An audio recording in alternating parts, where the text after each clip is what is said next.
Martin Romualdez, Zaldico, Joel Chua, Francisca Iska Castro at Estela Kimbo, ang mga makakapal at buwayang kongresista na nagbansag na entitled at bratinela si Vice President Inday Sara Duterte. Sino ba ang totoong hindi karapat-dapat na nasa posisyon ngayon? Ang 5 itlog na bugok na ito o si Sara Duterte? Sino ba ang totoong brat, entitled, korap at halang ang kaluluwa? Alamin natin. Ayon sa post ni Crescent Laureta Chu, and I quote, Sara Duterte's greatest enemy in the Congress, Martin Romualdez, Zaldico, Joel Chua, Franz Castro, Estela Kimbo.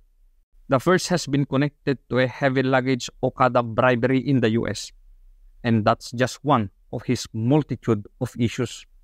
His minions, the second on the list, according to Joel Villanueva, has links to Farmally and laptop scam deals, and in the current budget appropriations head, who is shamelessly one of the, if not the biggest contractor of the government.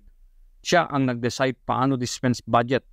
Siya din nakinabang sa budget as contractor. The third is useless and cannot keep his own backyard clean, literally as Santa Cruz and Binondo has become a cesspool. The fourth is a convicted child abuser. The fifth is a very simple teacher with a piquant for ultra-luxury brands and a husband who had a controversial stint as Pag-ibig president and who was the congressman to allow Janet Garin as DOH secretary to do mass Denvaxia vaccination on 600 children kids in Parang Marikina in April 2016. I was there.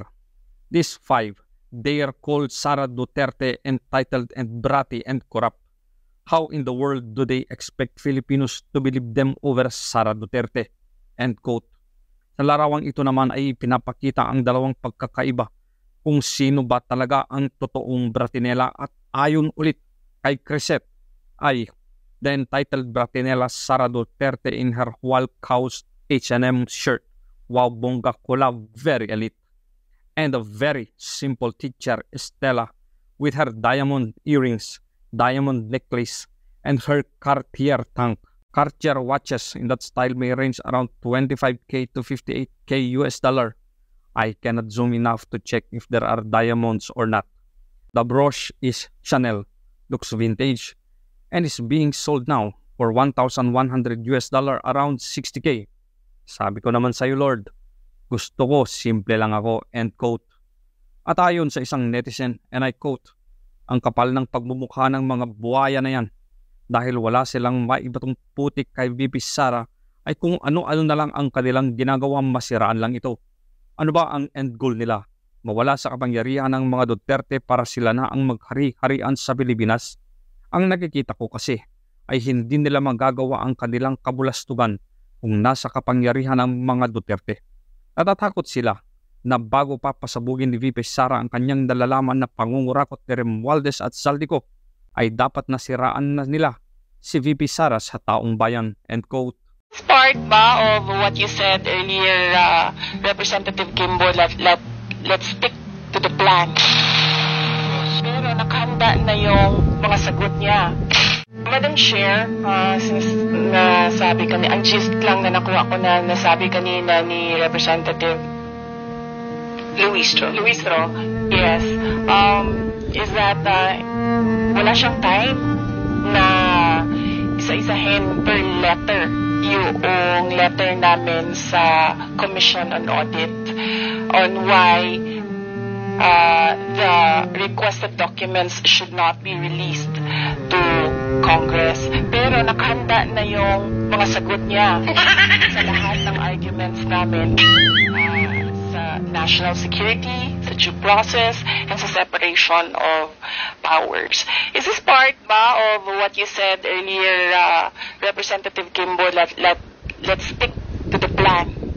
Yun yung narinig ko sa iyo kanina na hindi mo in-accommodate yung point of order na question. I do not recall saying the phrase, stick to the plan.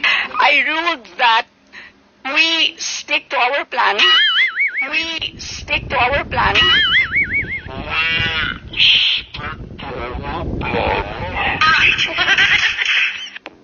So guys, no, hindi ba parang nakakahiya na right into your face, okay, sa national TV, nagawa mo pa magsinungaling, Congresswoman Kimbo. Imaginein mo, yung nagsinungaling na yan, isang summa cum laude graduate yan. Maliban pa, siya ay isang congresswoman. Alam mo before, guys, no, simulang pumasok ang 2022, yung mga budget hearing nila dyan sa Kongreso. Ito si Congresswoman Kimbo. Ito yung pinaka-angelic para sa akin nun. Sa totoo lang. Even after, no, na yung ginawa niya kay VP Sara. Pero dito sa nangyaring to, dito sa ginawa niyang to, dito na solidify sa akin na wala siyang pinagkaiba sa mga walang kwentang kongresista dyan sa loob ng House of Representatives. Imagine mo, no? Sa harap mismo ni VP Sara na napakasinungaling niya. Wala raw siyang ma-recall na hindi na sinabi niya yung stick to the plan. Yeah. Hindi ko pa napapanood yung buong Congress hearing, no? HOR hearing ng budget hearing ng OVP. Pero yung mga iilan ko nang napapanood, talagang natatawa na ako eh. 'Di ba? Imagine niyo guys, no? Nung hindi nagsasalita si VP Sara, panay ang atake nila. Tapos ngayon, na sinasagot sila, hinaharap sila, natataranta sila. Maliban sa pagkakataranta nila, umaabot na sa punto na nakapagsinungaling na sila sa mga pinagsasabi nila. When in fact, yung mga sinasabi na lang yun, kasasabi lang din nila, pero i-deny nila. So, imaginein na lang nating lahat kung gaano karami yung mga sinabi na nila na hindi na natin alam kung alin na doon ang tama at mali.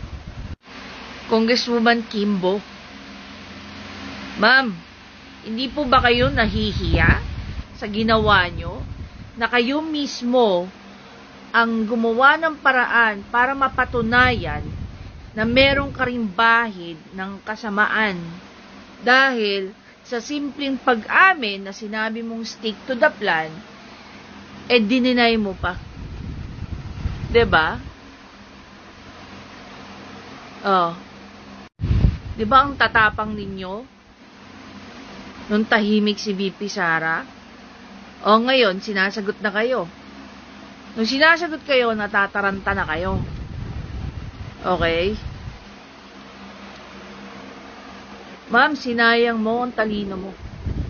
Sana ginamit mo sa mas makabuluhan. No?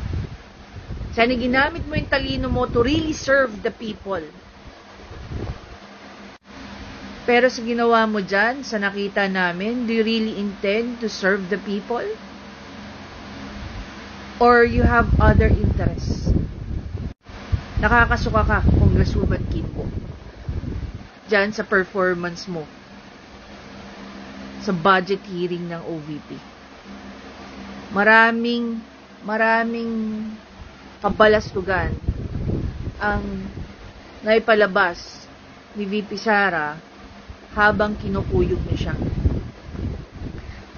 And obvious yung mga biases ni dyan. Lalong-lalo ka na, Congresswoman Kimbo. Hindi maitago eh. Umaalingasaw yung pagiging bias mo eh. Mga dapat na gaya mo, hindi na binoboto yan ng mga... Siguro, isa ka doon sa mga tao na madaling masilaw. Siguro, isa ka sa maraming tao na ambisyosa rin. Pero believe din ako sa iyo, Congresswoman, ano. Ang galing-galing mo magbalat kayo. Hindi halata na may mga ano ka rin eh. May mga hiwaga ka rin na tinatago.